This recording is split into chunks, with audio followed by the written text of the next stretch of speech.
A master falls ill with no cure, and only a slave's child can save him. But this isn't a story about salvation. It's a story about what happens when the one meant to heal becomes the most dangerous person in the kingdom.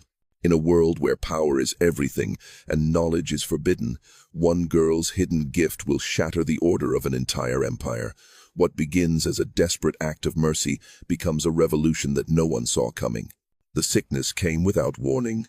Master Aldrich had always been invincible, a man of iron will and sharper intellect, commanding respect with a single glance.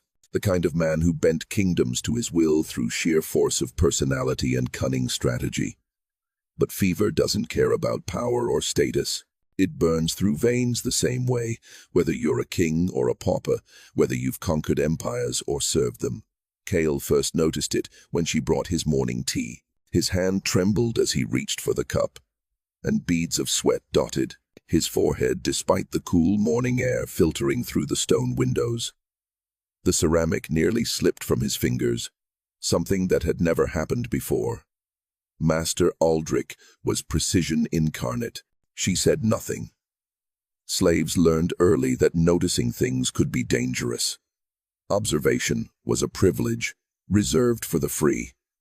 "Leave it," he commanded, his voice rougher than usual, like gravel grinding beneath stone. "And don't tell anyone you were here." The order itself was strange. Why would he care if she'd brought his tea? Unless he already knew something was wrong. By evening, he couldn't leave his bed. The fever had taken hold with terrifying speed, transforming the master's chambers into a furnace of suffering. Servants rushed back and forth with cool cloths and fresh water, their faces pale with anxiety. The household had never seen Aldrich vulnerable before. It unsettled them in ways they couldn't articulate. The healers came, 3 of them, draped in their ceremonial robes of deep indigo and silver thread, armed with herbs and incantations that had worked for generations. Their leather satchels clinked with vials of rare oils and powders ground from roots that only grew in the northern mountains. They moved with practiced confidence, the kind that came from decades of healing the wealthy and powerful. But their confidence didn't last long. Cale watched from the shadows of the corridor, her heart hammering against her ribs like a caged bird. She'd learned to make herself invisible, a necessary skill for someone in her position. The servants rushed past her without seeing her, too focused on their tasks. The healers didn't spare her a glance. She was beneath their notice, a ghost in the halls of power. "The fever is unlike anything I've seen," the eldest healer muttered to the others, his weathered face creased with concern. His name was Merrin, and he'd served 3 generations of the Aldrich family. If anyone could help, it would be him. "It spreads too quickly. The body burns from within," the second healer added, checking Aldrich's pulse with practiced fingers. "I've never witnessed such rapid progression. The traditional remedies aren't working," the third one said quietly, almost to himself. "I've administered everything: moonflower extract, silver ash, the tincture of healing stones. Nothing is slowing it." Merrin exchanged a look with his colleagues, the kind of look that needed no words. Cale had seen that look before, in the eyes of people who knew death was coming. "We have no cure," Merrin finally said, his voice heavy with the weight of admission. Those words hung in the air like a death sentence, suffocating and absolute. The master of the household, the man who controlled everything and everyone around him, was dying, and there was nothing anyone could do to stop it. The healers left before nightfall, their satchels no lighter than when they arrived. Master Aldrich lay in his bed, racked with chills and fever, drifting in and out of consciousness. The household fell into a strange, mournful silence, the kind that precedes loss. Cale remained in the shadows, watching, waiting, her mind racing with thoughts she shouldn't be having, possibilities that terrified her more than the fever itself, because she knew something no one else did. She knew things that couldn't be explained, things she'd learned to hide since childhood. knowledge that lived in her blood and bones, whispering to her in the dark hours of the night, knowledge that was forbidden, knowledge that was dangerous. And as she watched the master suffer, as she felt the weight of his impending death pressing down on the household like a physical force, something inside her stirred. Something old, something powerful, something that might just be the only thing standing between Aldrich and oblivion. Midnight found Cale in the master's chambers. She shouldn't have been there. The household rules were explicit. Slaves were forbidden from entering the private quarters after dark without explicit summons. Breaking this law could result in severe punishment, whipping, imprisonment, or worse. But the house was silent, and she moved through the corridors like she'd been born to the shadows. The guards at the main entrance had fallen asleep hours ago, their heads drooping against the stone walls, their breathing deep and rhythmic. No one would know. No one ever did. The journey from the servants' quarters to the master's chambers felt like crossing between two worlds. The slave quarters were cramped, cold, and perpetually dim, a place of stone and suffering, where dozens of people lived in close quarters, their lives dictated by bells and commands. But the master's wing was different. It was warm, adorned with tapestries and fine furnishings, lit by oil lamps that burned with expensive scented oils. The contrast was jarring, a physical reminder of the hierarchy that governed their world. Cale had memorized every corridor, every turn, every creaking floorboard. She'd learned to move through this space like a ghost, invisible and untraceable. It was a skill born from necessity. Servants who learned to disappear were servants who survived. Master Aldrich lay motionless on his bed, a figure barely visible in the darkness. The heavy velvet curtains were drawn tight against the night, blocking out even the moonlight. Only the ragged sound of his breathing told her he was still alive. The fever had ravaged him over the past 3 days. His skin had taken on a waxy, translucent quality, and his ribs pressed sharply against his chest with each labored breath. He was dying. Everyone knew it. Even the healers had stopped pretending otherwise. When Merrin had left that afternoon, shaking his head with grim finality, the entire household had understood what his silence meant. Master Aldrich, the man who'd ruled this domain with an iron fist for 40 years, was slipping away. The servants had begun whispering about succession, about what would happen when he was gone. The thought terrified Cale more than she cared to admit. She approached slowly, her bare feet silent against the cold marble floor. She'd stolen a candle from the kitchen, its small flame carefully shielded in a clay holder to prevent discovery. The flickering light cast dancing shadows across the room, making the chamber feel less like a bedroom and more like a tomb. In the shifting darkness, she could see the evidence of his decline: empty water glasses, soiled cloths, the remnants of untouched meals. Cale set the candle on the table beside his bed and studied his face. She'd never been this close to him before, not like this. Usually, she existed in his peripheral vision, a servant to be commanded, a presence to be acknowledged and forgotten. She was part of the household machinery, no more remarkable than the furniture or the tapestries on the walls. But now, watching him hover on the edge of death, she felt something shift inside her, something fundamental and terrifying. She'd never questioned the order of things before. The world was divided into masters and slaves, the powerful and the powerless. That was simply how things were. It was written into the very fabric of society, reinforced by law and tradition and the weight of centuries.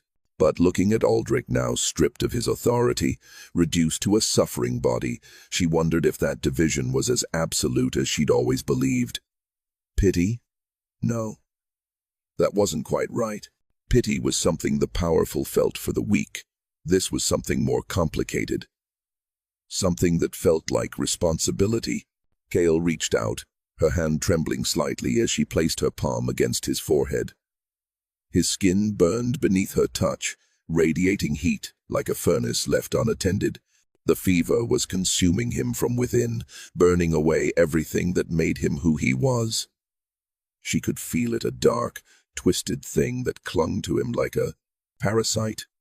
And that's when she felt it, that familiar stirring deep in her chest, the one she'd learned to suppress since childhood. The knowledge that lived in her blood, the power that had no name because it couldn't be spoken aloud. The gift. Her grandmother had called it the gift before they'd taken her away, before the authorities had discovered what she could do and made her disappear into the night, leaving behind only questions and fear. Kale had been 7 years old when they came for her grandmother. She remembered hiding in the cellar, listening to the sounds of the soldiers tearing through the house, searching for her. She remembered her grandmother's screams as they dragged her away, and the terrible silence that followed. "Don't," a voice whispered, barely audible. Kale jerked her hand back, her heart leaping into her throat. But Aldrich's eyes remained closed. His body lay motionless, his breathing still ragged and uneven. He was still unconscious, lost in the fever, dreams that had plagued him for days. The voice had come from somewhere else. Somewhere. Inside. "Don't do this," it warned. The voice sounding eerily like her own, but older, wiser, carrying the weight of hard-won experience. "Don't reveal yourself. Don't risk everything." She knew the voice was right. Using the gift meant exposure. Exposure meant danger, not just for her, but for anyone she cared about. The authorities didn't tolerate people like her. They never had. History was littered with stories of those who'd been discovered, hunted down, and eliminated. Entire families destroyed because one person couldn't keep their power hidden. Whole bloodlines erased from existence, their names struck from records, their memory forbidden. There were whispers among the servants about what happened to people with unnatural abilities, whispers about the purification camps in the northern wastes, where those with the gift were taken and never heard from again. Some said they were executed. Others claimed they were imprisoned, forced to use their powers for the state until they burned out completely. The truth was buried beneath layers of fear and silence. But if she did nothing, Aldrich would die. And if Aldrich died, everything would change. His son, Kale's half-brother Torven, would inherit everything: the estate, the lands, the servants, including her. Torven had always looked at her with hunger in his eyes, the kind that made her skin crawl and her stomach twist with dread. When he thought no one was watching, his gaze would linger on her, assessing, calculating. She'd heard the servants whisper about his cruelties, about the way he treated those beneath him with casual brutality. With Aldrich gone, there would be nothing to stop him from doing what he'd always wanted. The thought made her blood run cold. She could leave. She could run away into the night and never look back. Start a new life somewhere far from here, where no one knew her name or her history. It was possible. People disappeared all the time, servants who fled their masters, slaves who risked everything for freedom. Some of them made it to the free cities beyond the border. Some of them found safety and anonymity in the crowded streets of distant towns. But she'd never been good at running, and she had nowhere to go. Kale closed her eyes and took a deep breath. She thought of her grandmother, of the stories she'd told before they took her away. Stories of what the gift could do in the hands of someone brave enough to use it. Stories of healing and power and transformation. Stories whispered in the dark of the servants' quarters, passed down like precious contraband. Stories of revolution. She thought of the other servants in the household, the cook who'd been beaten for burning bread, the gardener who'd been crippled by a master's whip, the young girls who disappeared into the master's quarters and returned, changed, broken. She thought of all the suffering she'd witnessed, all the injustice she'd been forced to accept as inevitable. What if it didn't have to be this way? Kale placed both hands on Aldrich's chest, directly over his heart. The fever raged beneath her palms, a storm of heat and chaos. She could feel it, the sickness that was consuming him. the way it had twisted itself into the very fabric of his being. It was unlike anything the healers had encountered because it wasn't a natural illness. She could sense that now, with the gift flowing through her. This was something deliberate, something crafted with malice and dark intent. Someone had poisoned him. Someone had used dark magic to ensure his death. The realization hit her like a physical blow. This wasn't an accident. This wasn't a random illness that had struck down a powerful man. This was deliberate. This was murder. But who? And why? Those questions would have to wait. Right now, there was only the choice before her. Kale opened herself to the gift, letting it flow through her like a river breaking through a dam. Power surged through her veins, ancient and terrible and beautiful. The accumulated knowledge and strength of generations of her bloodline. She could feel the sickness trying to resist her, clinging to Aldrich like a parasite fighting for survival. But she was stronger. The gift was stronger. She pushed, and the fever began to break. It wasn't gentle. It wasn't clean. It was violent and raw, like tearing poison from a wound with bare hands. Aldrich's body convulsed beneath her hands, his back arching off the bed as the sickness fought for survival.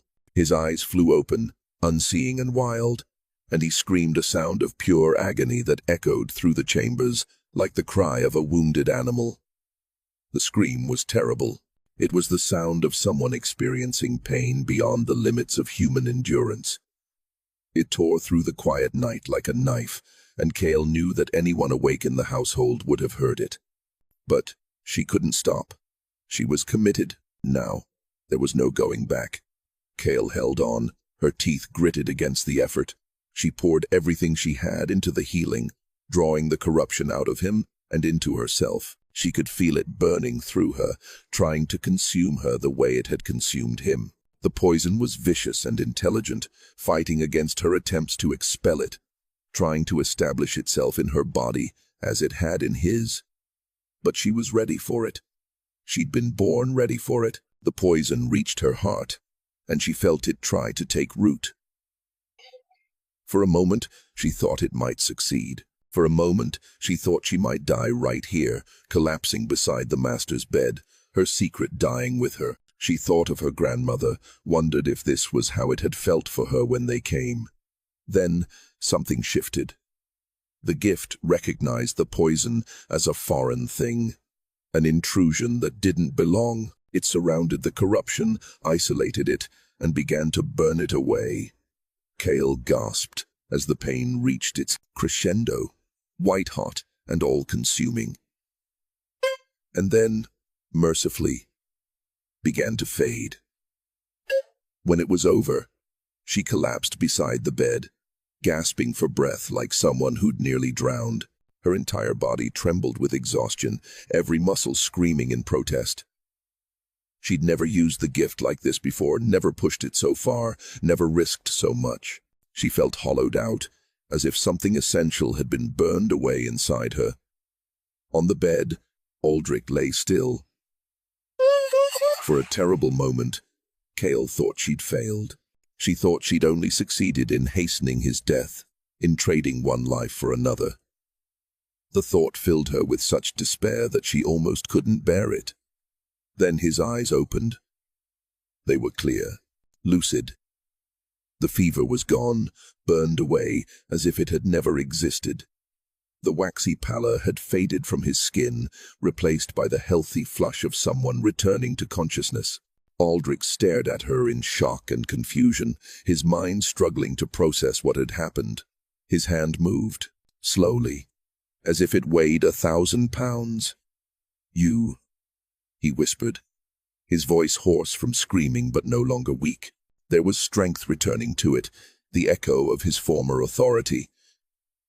"What did you do?" Kale couldn't answer. She could barely breathe. She'd done it.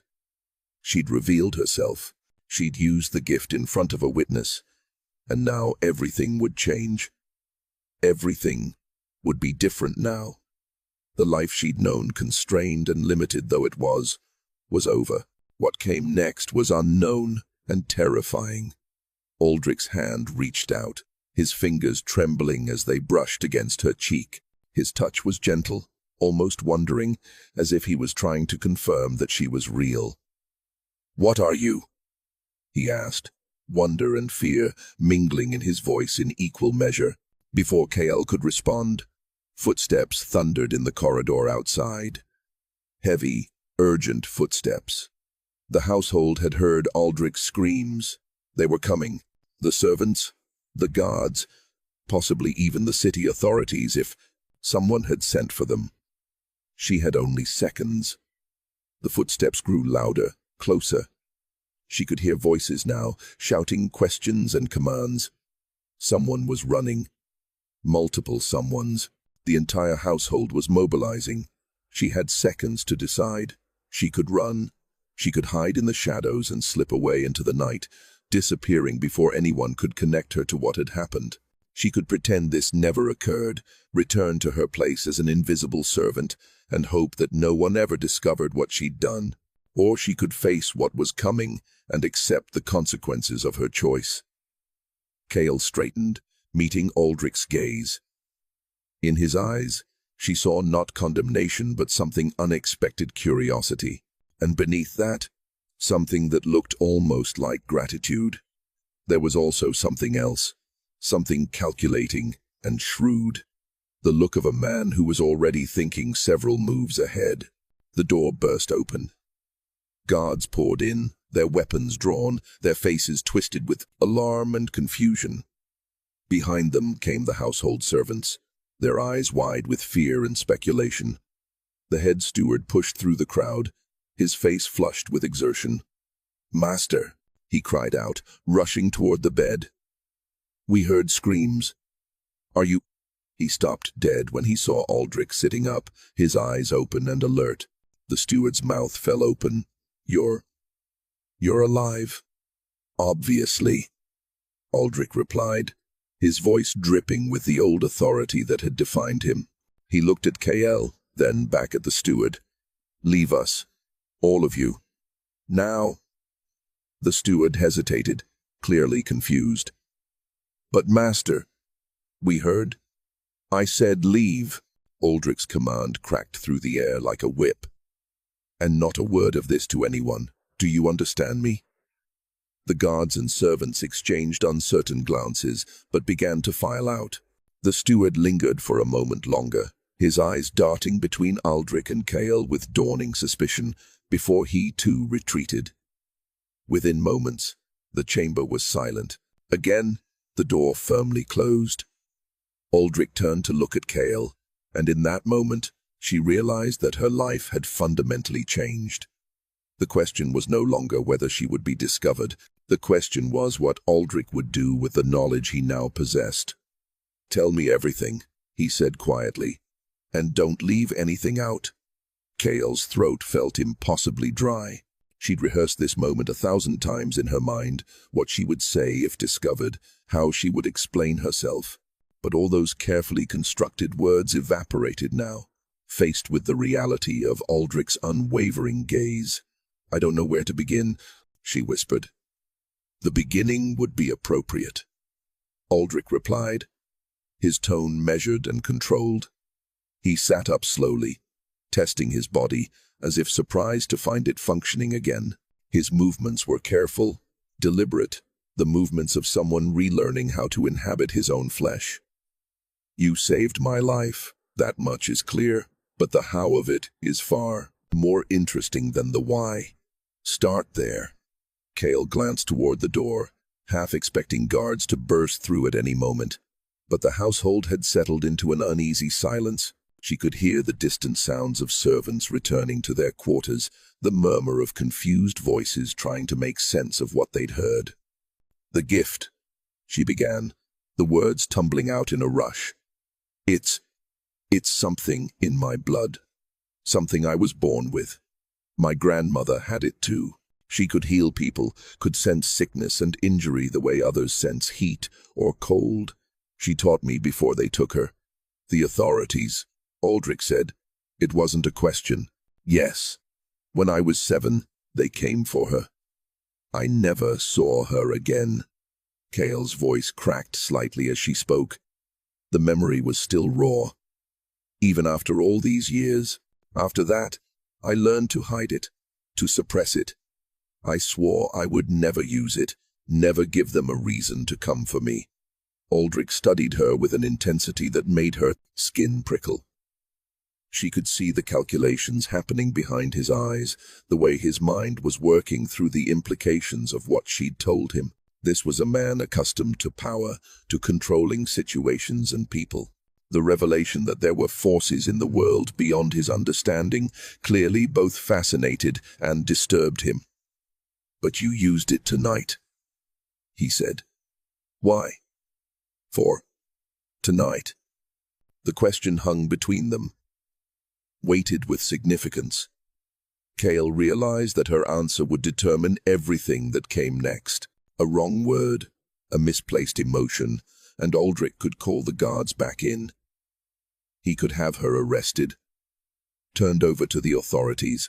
The gift would be exposed, and she would be executed, or worse, imprisoned in one of the camps. But something in his expression suggested that wasn't what he wanted. There was something else in his eyes, something that looked like respect. "Because you were dying," she said simply. "And because, if you died, your son would inherit. And he—" She trailed off, uncertain how much to reveal about Torven's cruelties. "He would have made your life considerably worse." Aldrich finished for her. There was a hint of something that might have been amusement in his voice. "Yes, Torven has always been a disappointment, cruel without purpose, ambitious without vision. I've spent years trying to teach him the proper way to wield power, but he lacks the discipline for it." He swung his legs over the side of the bed, moving with surprising steadiness. Kale moved instinctively to help him, but he waved her away. "I can manage. The weakness will pass quickly now that the poison is gone." "Poison?" Kale echoed. "You know who did this?" "I have my suspicions," Aldrich replied grimly. He stood, swaying slightly before finding his balance. "There are several people who would benefit from my death. Torven, obviously. My brother Kellen, who's been circling like a vulture waiting for me to slip. The Merchant Council, who've been chafing under my taxation policies. And then there's the matter of the Northern Territories, which several noble families would very much like to see fall under their control." He moved to the window and pulled back the heavy curtains, revealing the night sky beyond. The moon was high and bright, casting silver light across the landscape. For a long moment, he simply stood there, looking out at his domain. "The poison was sophisticated," he continued. "Not something a common assassin could acquire. Whoever did this had access to dark magic, which narrows the field considerably. There are perhaps a dozen people in this region with that kind of power and resources." Kale listened, trying to process this new information. She'd been so focused on the immediate crisis, on whether Aldrich would live or die, that she hadn't considered the larger implications. Someone had tried to kill him, someone powerful and connected, and now she was implicated in the survival of a man who had enemies. "What will you do?" she asked quietly. Aldrich turned to face her, and there was something different in his expression now. Something harder, more calculating. "That depends on you, I think. The question is, what will you do?" "I don't understand." "You have a choice," Aldrich said, moving back toward the bed. He sat down carefully, as if testing whether his body would support his weight. "You can leave. I'll arrange it: money, false documents, passage to one of the free cities. You could disappear, start a new life where no one knows your history or your gift. I would even provide you with protection during your journey. Consider it payment for saving my life." It was a tempting offer. Freedom, safety, a chance to escape the life of servitude that had defined her existence.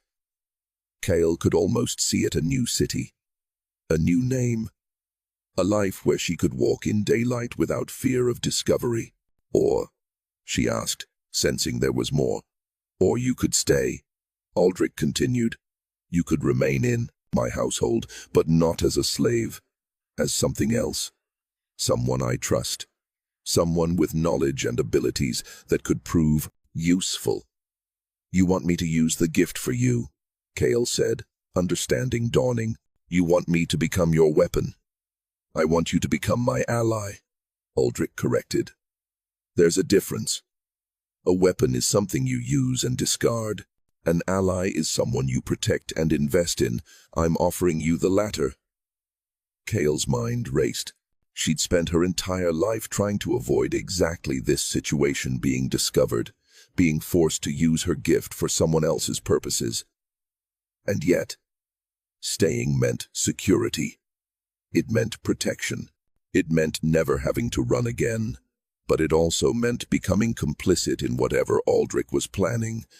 And she could see now that he was planning something. The fever had broken, but something else had crystallized in his mind. He was already thinking ahead, already plotting his next moves. If I stay, she said carefully, I want guarantees. I want protection for anyone I care about, and I want to know what I'm agreeing to. A smile played at the corners of Aldrich's mouth.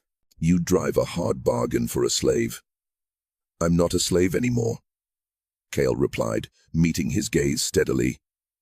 Not after tonight. If I'm going to do this, I need to know that I have some agency in the matter. Aldrich was quiet for a long moment, studying her with an expression that was difficult to read. When he finally spoke, there was something that might have been respect in his voice. Very well, he said. You're right. The old rules no longer apply. Here's what's going to happen. Tomorrow, I will announce that I've recovered from my illness.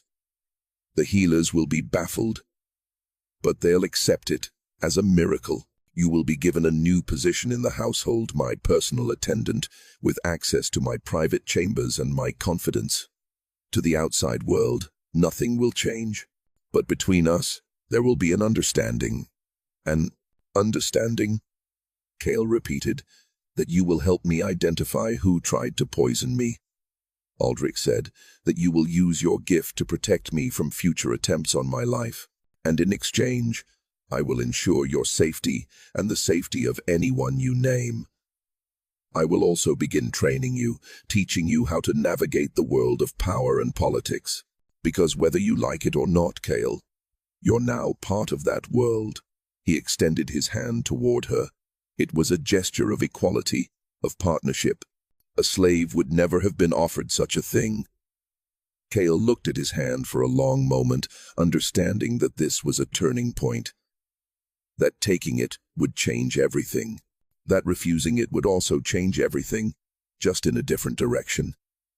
She thought of her grandmother, of the stories she'd been told about the gift and what it could do in the right hands. She thought of all the suffering she'd witnessed, all the injustice she'd been forced to accept. She thought of Torvin and the hunger in his eyes. And she thought of freedom, not the freedom of escape, but the freedom of choice. The freedom to decide her own path, even if that path was uncertain and dangerous. Kale reached out and took Aldrich's hand. Then we have an agreement, she said. Aldrich's grip was firm, his hand warm with the returning vitality of his healed body. We do. And Kale, you should know that you've just made yourself invaluable to me. That means you're now worth far more to me alive than dead. You're protected now not just by my word, but by my self-interest. It wasn't the most romantic assurance of safety, but it was honest. And in that moment, honesty was worth more than any pretty promises. There's one more thing you should know, Kale said quietly. The poison that was used to kill you, I could sense it. I could feel its signature, the way it was crafted. If I encounter it again, I might be able to trace it back to its source, to whoever created it. Aldrich's eyes widened slightly. You can do that? I'm not certain, Kale admitted. But the gift allows me to sense things others can't, to understand patterns and connections that are invisible to normal perception. It's possible that I could use that ability to track whoever did this. Then we have our first task, Aldrich said, his mind already working through the implications. Tomorrow, we begin investigating.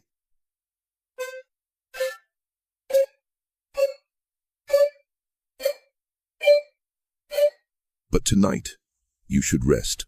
You've used a great deal of energy, and you'll need to recover. Kyle wanted to argue that she wasn't tired, but the moment he said the words, exhaustion crashed over her like a wave. She'd been running on adrenaline and fear, and now that the immediate crisis had passed, her body was demanding payment for the debt she'd incurred. There's a small chamber adjoining this one, Aldrich continued. It was used as a study, but it has a bed. You'll sleep there from now on. It will make our collaboration easier, and it will give you privacy from the other servants. Kale nodded, too tired to process all the implications of what was happening. She turned toward the door that Aldrich indicated, but his voice stopped her. Kale, he said, thank you for saving my life, for taking the risk. Not many would have been brave enough. She looked back at him, seeing him clearly for perhaps the first time, not as the master, not as a figure of authority, but as a man flawed and complicated and human, a man who'd nearly died and had been given a second chance. I think, she said slowly, that we're going to change a lot of things together. Aldrich smiled, and there was something in that smile that suggested he agreed. Kale retreated to the adjoining chamber, where a simple but comfortable bed awaited her. As she lay down, exhaustion pulling her under almost immediately, her last conscious thought was that her life had just become infinitely more complicated. And somehow, despite everything, that didn't feel like a bad thing. Dawn broke gray and uncertain over the estate, as if the sky itself was unsure what the new day would bring. Kale woke to the sound of the household stirring, the distant clanging of pots from the kitchen, the murmur of servants beginning their daily routines, the creak of floorboards as people moved through the corridors. For a moment, she lay in the unfamiliar bed, disoriented by the change in her circumstances.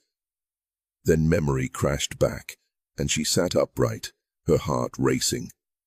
She'd used the gift. She'd revealed herself to Aldrich. She'd made a bargain that could either save her or destroy her. Kale rose and dressed quickly in the simple servant's clothes she'd worn the night before. She had no idea what the day would bring, what Aldrich would expect of her now that the fever had broken and the immediate crisis had passed. Would he still want her help, or would he have decided that the risk of keeping her around was too great? She was about to leave the chamber when she heard a knock on the adjoining door.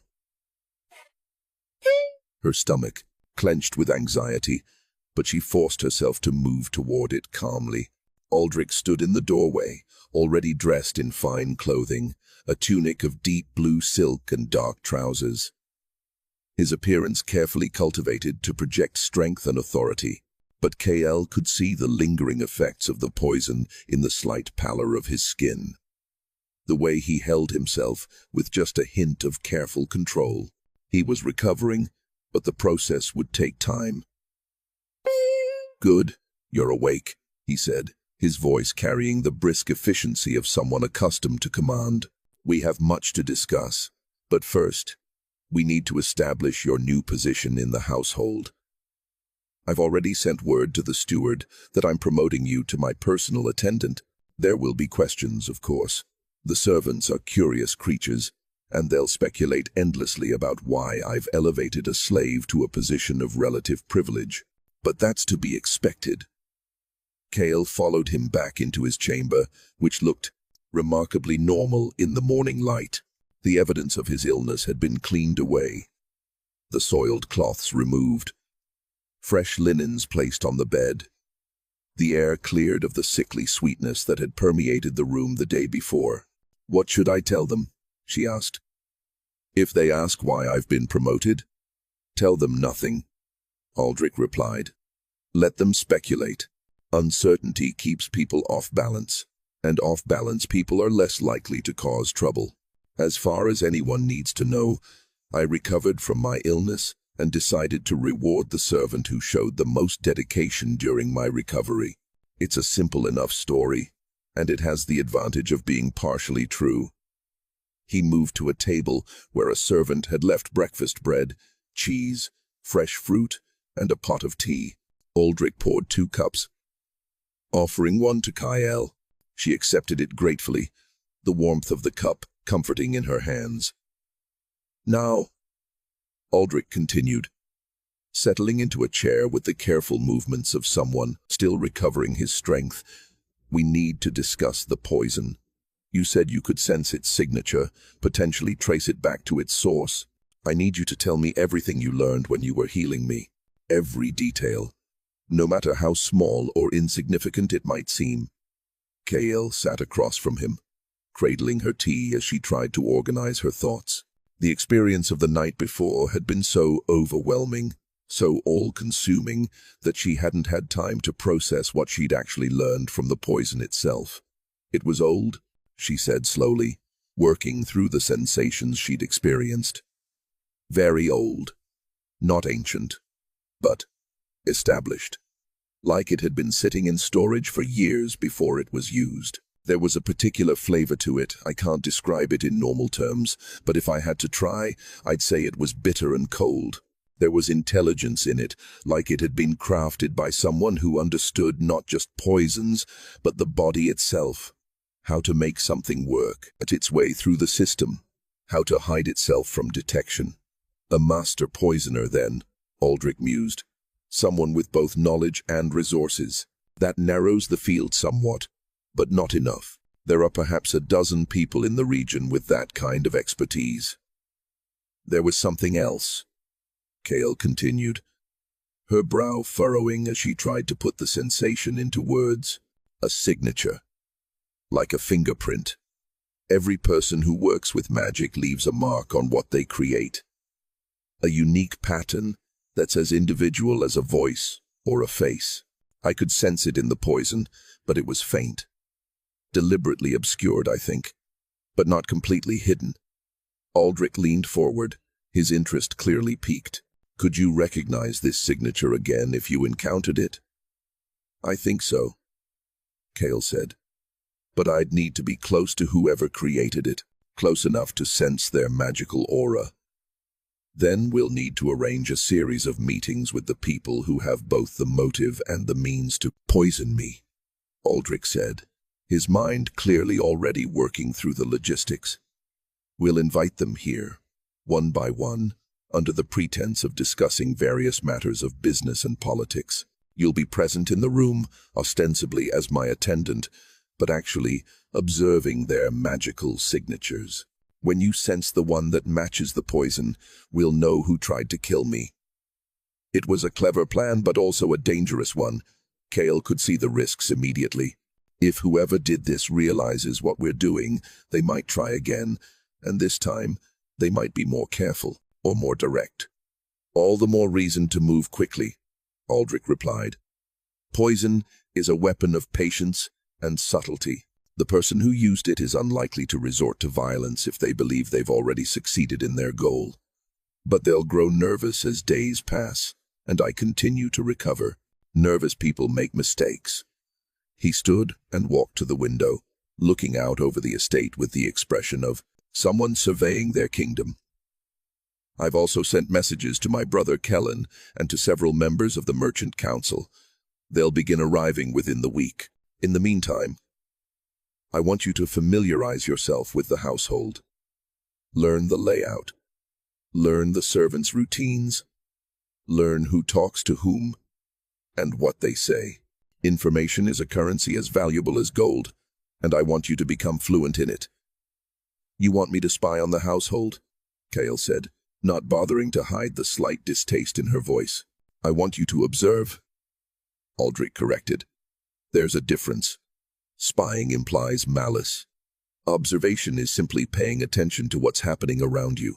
You've been doing it your entire life. Servants learn to be invisible observers out of necessity.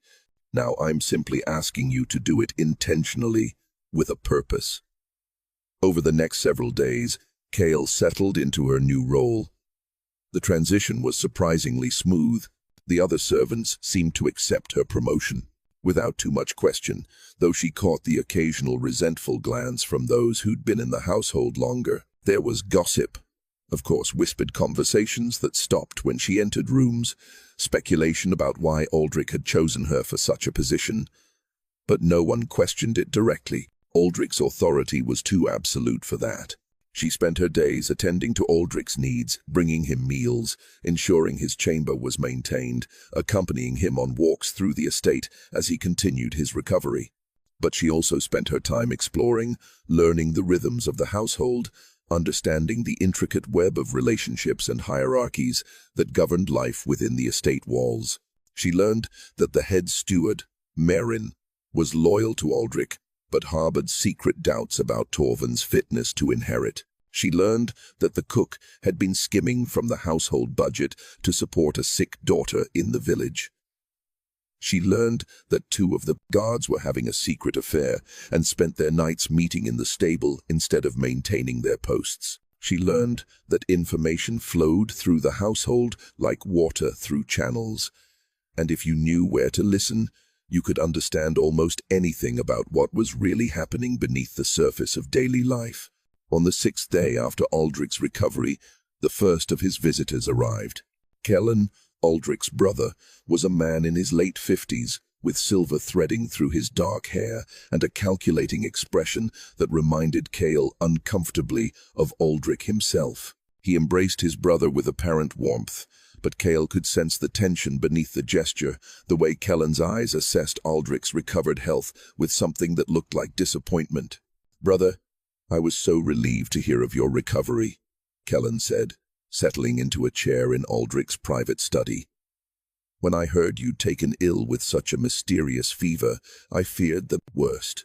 The healers were quite pessimistic in their reports. "The fever was severe," Aldrich acknowledged. "But I've always been too stubborn to succumb to illness. I have far too much left to accomplish." Kale stood in the corner of the room, ostensibly arranging papers on a side table, but actually focusing all her attention on Kellen. She'd learned over the past week how to extend her senses, how to feel for the magical auras that surrounded people who possessed the gift or had dealings with magic. It was like learning to see a new color at first. She'd been able to perceive only the brightest auras, but with practice, she'd become more sensitive to subtler presences. Kellen had no magical aura. He was a normal man, untouched by the gift. As they talked, discussing trade agreements and territorial disputes, Kale observed and listened. Kellen was clever. She could see that. He was also ambitious and resentful of Aldrich's superior position. But he wasn't the poisoner. His hands bore no trace of magical work, his presence no echo of the dark signature she'd sensed in the poison. Over the following weeks, others came, members of the Merchant Council, ambitious nobles from neighboring territories, distant relatives with claims on Aldrich's wealth and influence. Kale observed each one carefully, extending her senses to feel for the magical signature that matched the poison. None of them matched. It was frustrating. Aldrich grew increasingly impatient, as visitor after visitor proved to be innocent of the crime. Kale could see the tension building in him, the way his jaw clenched when another potential suspect turned out to be a dead end. "There's someone we haven't considered," Kale said one evening as they sat in Aldrich's private study. "Someone with access and motive that we've overlooked." Aldrich demanded. "Torven." Kale replied quietly. Aldrich's expression hardened. "My son wouldn't dare. He knows the consequences of—" "Does he?" Kale interrupted, then immediately regretted her boldness. But she pressed on. "You've told me that he's ambitious without vision, cruel without purpose. What if he decided that waiting for you to die naturally was taking too long? What if he sought out someone with magical knowledge and paid them to create a poison?" Then we would sense that person's signature, not Torvin's, Aldrich pointed out. Unless Torvin hired someone from far away, Kale said. Someone with no connection to this region. Someone whose signature we wouldn't recognize. Someone who created the poison and left, and Torvin administered it himself. Aldrich was quiet for a long moment, considering this possibility. When he finally spoke, his voice was heavy with something that might have been sadness or disappointment. "You may be right," he said. "But we can't move against him without proof. If we're wrong, if we accuse him without evidence, it will tear the family apart and make enemies of his supporters. We need certainty."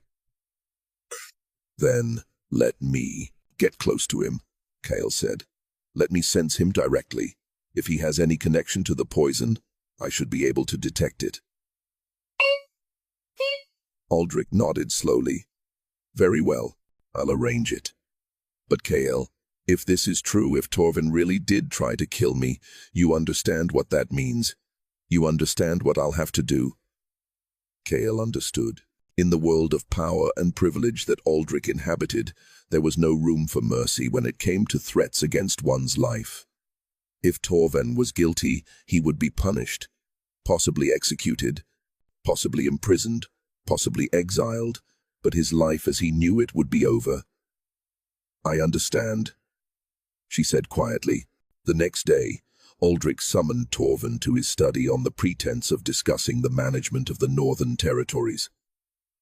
Torvin arrived in a foul mood, clearly irritated at being called away from his own pursuits. He was a handsome man in his early 30s, with his father's sharp features but none of his intelligence or discipline. His eyes held a petulant quality, the look of someone accustomed to getting what he wanted and resentful when denied. "Father," he said, his tone carrying an edge of disrespect. "I was in the middle of something important." "I'm sure you were," Aldrich replied coolly, "but this is more important. We need to discuss the Northern Territories.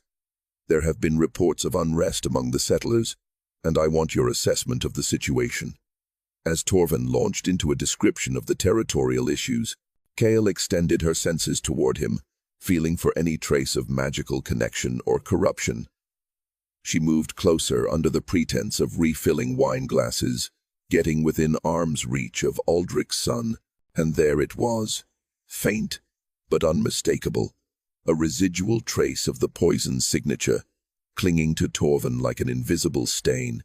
It wasn't strong enough to indicate that he'd created the poison himself, but it was strong enough to show that he'd been in direct contact with it. That he'd handled it, administered it, perhaps even tasted it to confirm its potency. Kale caught Aldrich's eye and gave a subtle nod. Aldrich's expression didn't change, but she could see the moment the knowledge hit him, the moment he understood that his own son had tried to murder him. His hands clenched slightly on the arms of his chair, and his jaw tightened, but his voice remained steady as he continued to discuss the Northern Territories with Torvin. When Torvin finally left, Aldrich dismissed Kale with a gesture. She retreated to her chamber, knowing that what came next was beyond her control. Aldrich would have to deal with his son, would have to decide what justice meant in this context. Hours later, as night fell over the estate, Kale heard raised voices coming from Aldrich's study. Torvin's voice, angry and defensive. Aldrich's voice, cold and cutting. The sound of something breaking. And then, silence. Kale lay in her bed, staring at the ceiling, understanding that everything had changed again. They'd found the poisoner. But the cost of that knowledge was going to be high for Aldrich, for Torvin, and for the household as a whole. The investigation was over, but the real complications were just beginning. Morning brought a strange quiet to the estate, the kind of silence that settles over a place when something fundamental has shifted. Kale woke to find servants moving through the corridors with hushed voices and averted eyes, speaking in the careful tones of people who sensed danger but didn't yet understand its full scope. She dressed quickly and made her way to Aldrich's study, uncertain what she would find. The door was closed, but she could hear movement inside. She knocked softly, and Aldrich's voice called for her to enter. He sat behind his desk, looking as though he hadn't slept. His face was drawn, his eyes shadowed with exhaustion, and something darker, something that looked like grief. Empty wine glasses littered the surface of the desk, and there was a letter opener lying on its side, as if it had been discarded in haste. "Sit," Aldrich commanded, gesturing to the chair across from him. Cale obeyed, waiting for him to speak. She could sense the turmoil beneath his controlled exterior, the way his magical aura, something she'd only recently learned to perceive, flickered with emotional turbulence. "I've made a decision," Aldrich said finally. "Regarding Torvin." Cale held her breath, uncertain what he was about to reveal. "I've sent him away," Aldrich continued, "to the Eastern Territories, to oversee the management of our holdings there. It's a position of responsibility, but it's also effectively an exile. He'll have authority and resources, but he'll be far from here, far from the seat of power, and he'll know why he's been sent there." It was a merciful solution, Cale realized. Not execution, not imprisonment, but a kind of social death. Torvin would live, but his prospects for inheriting his father's position would be destroyed. He would be known as the man who tried to poison his own father, and that knowledge would follow him forever. "He confessed?" Cale asked. "Eventually," Aldrich replied. His voice was hollow, as if the words were coming from very far away. "After I confronted him with the evidence of his guilt, he claimed it was desperation, that he couldn't wait any longer for me to die naturally, that he had debts, that he needed the inheritance to maintain his lifestyle, as if that justified attempting to murder his own father." Aldrich stood and walked to the window, his hands clasped tightly behind his back. "Do you know what the worst part is, Cale? The worst part is that I understand him. I understand the ambition, the impatience, the hunger for power. I've felt those things myself, but I never let them drive me to patricide. I never crossed that line." Cale wasn't sure what to say. She'd spent her entire life as a slave, watching the powerful and privileged navigate their world with its own set of rules and consequences. She understood that Aldrich was grieving not just for what Torvin had done, but for the man he'd hoped his son would become. "What happens now?" she asked quietly. "Now?" Aldrich turned back to face her. "Now we move forward. I've sent word throughout the region that Torvin has been appointed to oversee the Eastern Territories. No one needs to know the real reason for his departure. As far as the world is concerned, it's simply a natural progression of his responsibilities." He returned to his desk and pulled out a piece of parchment. "But there are other matters that require our attention. The fact that Torvin was able to hire someone to create a poison suggests that there are people in this region with dangerous magical knowledge who operate outside the normal channels of authority. I want to know who they are. I want to know what they're capable of, and I want to know if they pose a threat to my interests." "You want me to find them?" Cale said, understanding his meaning. "I want you to help me find them," Aldrich corrected, "but not immediately.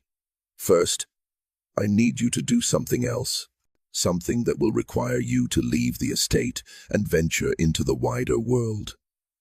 He slid the parchment across the desk toward her. It was a letter of introduction, written in Aldrich's own hand, introducing Cale as his personal representative and requesting that the recipient extend her every courtesy and assistance. "I have a contact in the capital city," Aldrich explained. "A woman named Meredith, who deals in information. She knows the underground networks of magic users, the people who operate in the shadows and sell their services to the highest bidder. I want you to go to her and find out who created the poison that was used against me. I want names, descriptions, locations, everything you can gather."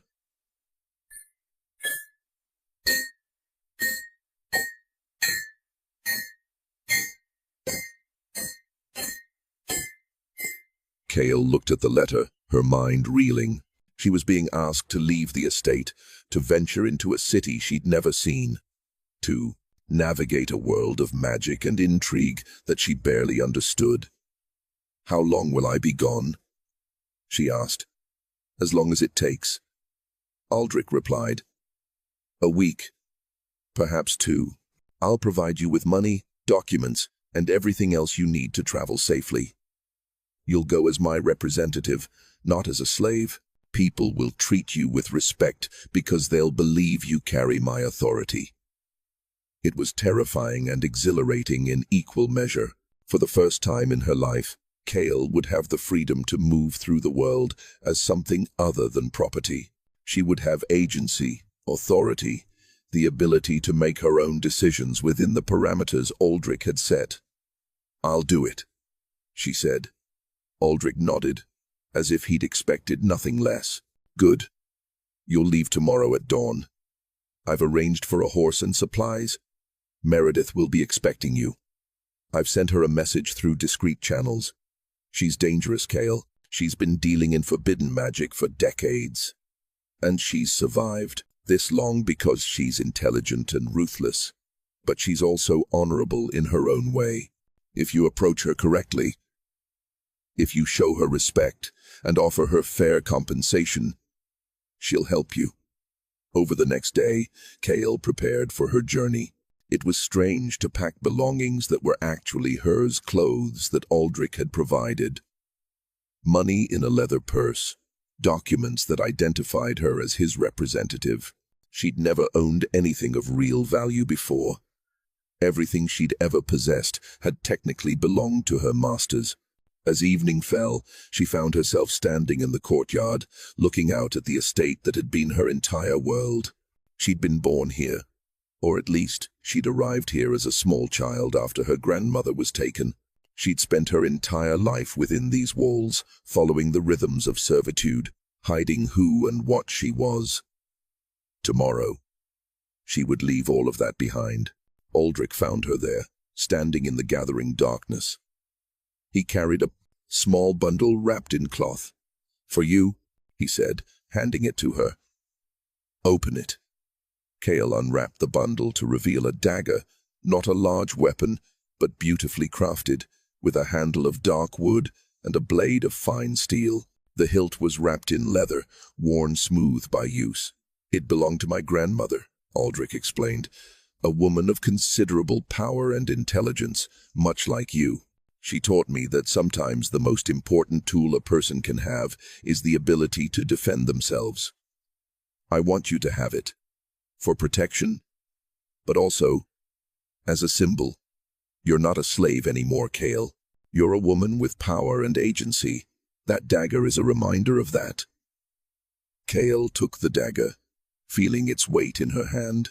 It was perfectly balanced, clearly made by someone who understood weapons.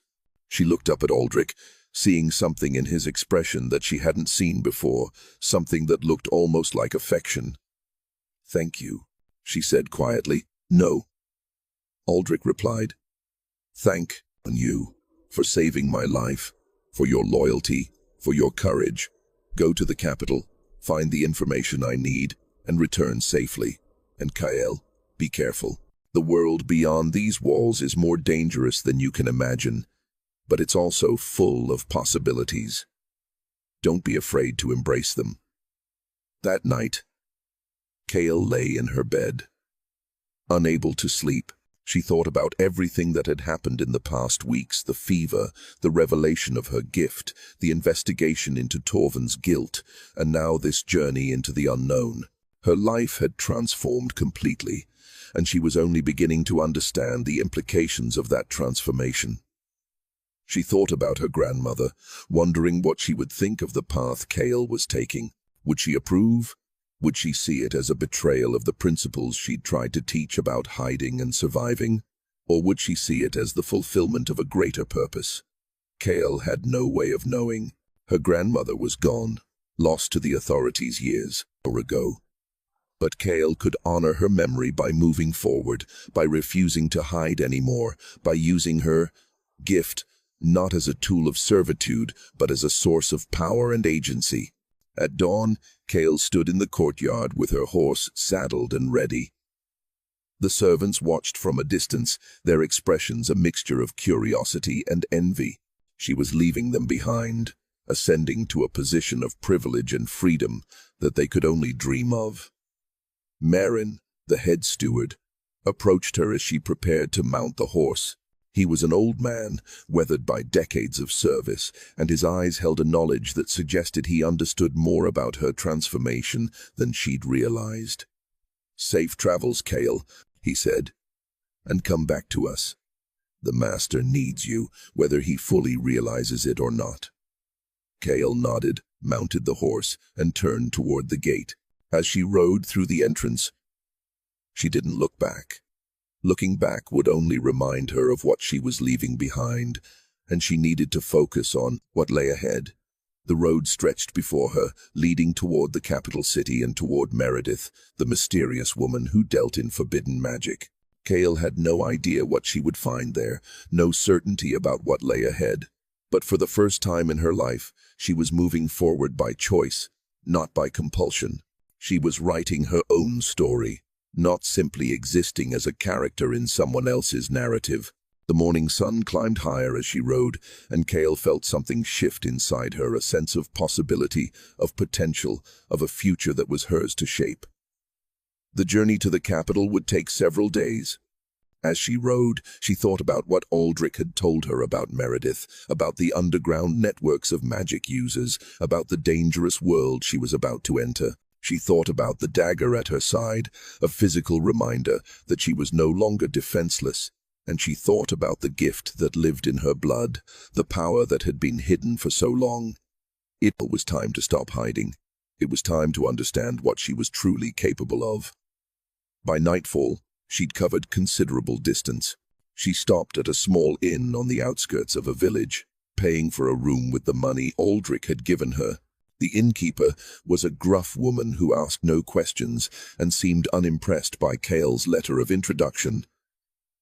But she provided a clean bed and hot food, and that was enough. As Kale lay in bed that night, listening to the unfamiliar sounds of the inn, she realized that she was genuinely afraid, not of physical danger, though that was certainly a concern. She was afraid of the unknown, of stepping into a world that operated by rules she didn't fully understand, of making mistakes that could have serious consequences. But beneath the fear was something else, a sense of excitement, of anticipation.